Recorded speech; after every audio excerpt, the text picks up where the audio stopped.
Hi everybody, looking here at solving simultaneous equations. So this is just a linear equation where you have an x value and a y value, and what we're looking at straight away here is when your y value and your x value aren't the same. So what I mean by that is that's a 3 and that's a 4, so they're not the same. That's a 2, that's a 5, so they're not the same. So we're going to have to do something called scaling up, which would be worth an extra mark in an exam. But let's dive straight in and have a look at what we do first. So first thing we need to do, I would say to you, just make sure that you get your y values the same. Now, you can do this by getting your x values the same, but I'm just going to go straight in and say make your y values the same. Now, that's a 2 and that's a 5. So what I can do is think about what number do 2 and 5 both go into, and it's 10. So I need to be able to make this 2 to a 10. And the way I'm going to do that is by timesing this whole equation. Remember to times the whole equation by 5.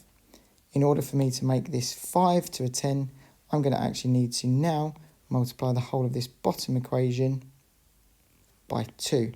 If you were ever stuck and you're not sure what to multiply it by, multiply the top one by the number at the bottom there, and multiply the bottom one by the number at the top there. So if you're ever stuck for what to multiply it by, do that.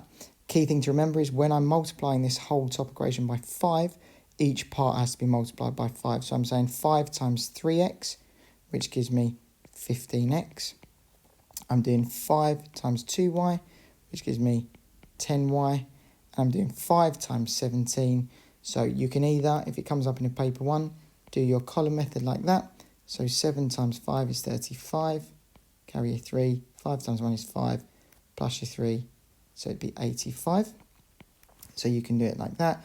Or if you're confident enough, you could do 5 times 10, which is 50. 7 times 5 is 35, and add them together. And then if we look at the next one, so I'm doing 2, remember, I'm doing 2 times by 4 to make sure that I'm doing the whole thing multiplied by 2. So that gives me 8x. I'm then doing 2 multiplied by minus 5. Just be careful, you've got a negative involved there. So it becomes minus 10y.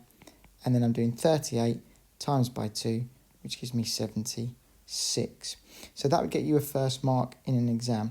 Now, I appreciate the fact that that is a plus 10y and that is a minus 10y, but because the values are both 10, that's effectively what I'm looking for in this case.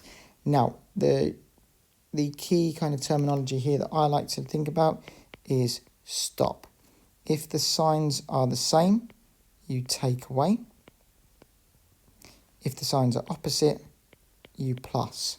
So what I mean by that is because we've made the 10y the same, I'm looking at the signs that are in front of the 10. Are these two signs the same? Well, no, because one's a positive, one's a negative. So the signs are opposite, so I need to add the equations together. So I put my plus sign next to it on the right-hand side there. And now what I'm going to do is I'm going to add each part to the next part. So 15x plus 8x ends up giving me 23x. Okay? This is why stop works. So 10y plus minus 10y. So if it was 10 degrees outside and then it gets 10 degrees colder, it's now 0. So this effectively cancels out that middle part. And then you're doing 85 plus 76. Again, if this comes up in a paper 1 where you don't have a calculator, take your time, do it properly. So 5 and 6 makes 11. And then I'm doing 8 plus 7, which is 15, plus your 1 gives me 16. So that gives me 161. That gives me 161.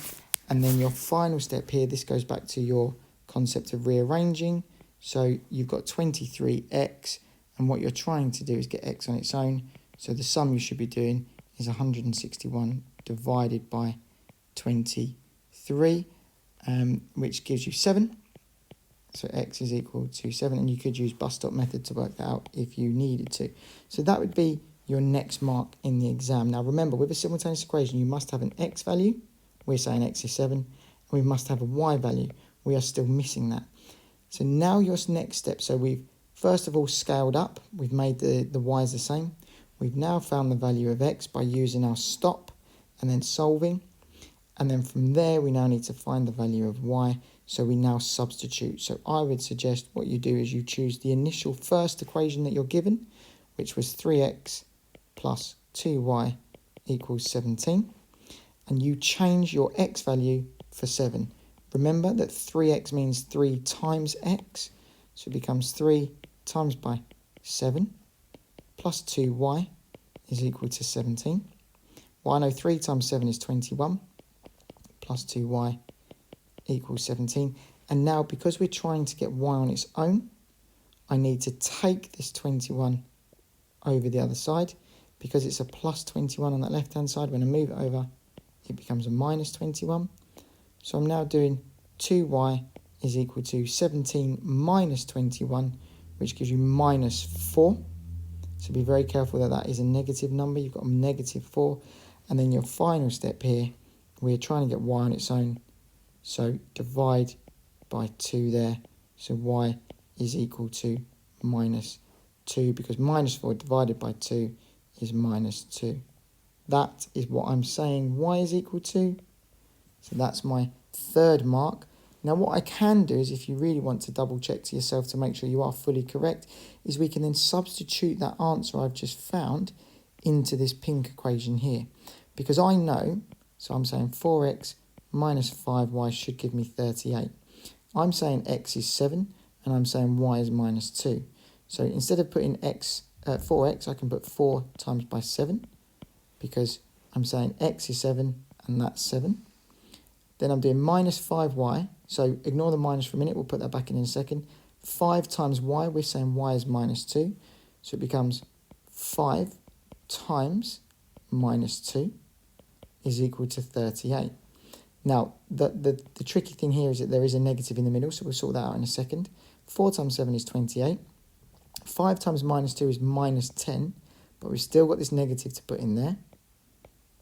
And what you should know is that a negative and a negative together turns to make a positive. So we're saying 28 plus 10. Does that give me 38? Yes, it does.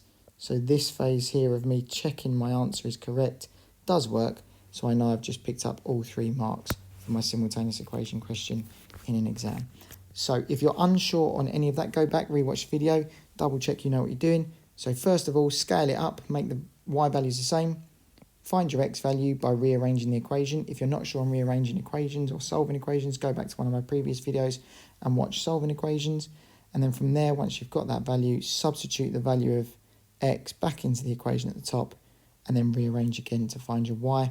This bottom step here with the purple is just you checking to make sure your answer is correct. You'll have 2 places to put your answers. One as an x value, make sure you write it in the box, and one as a y value, make sure you put it there. And that's solving simultaneous equations. Thanks for watching.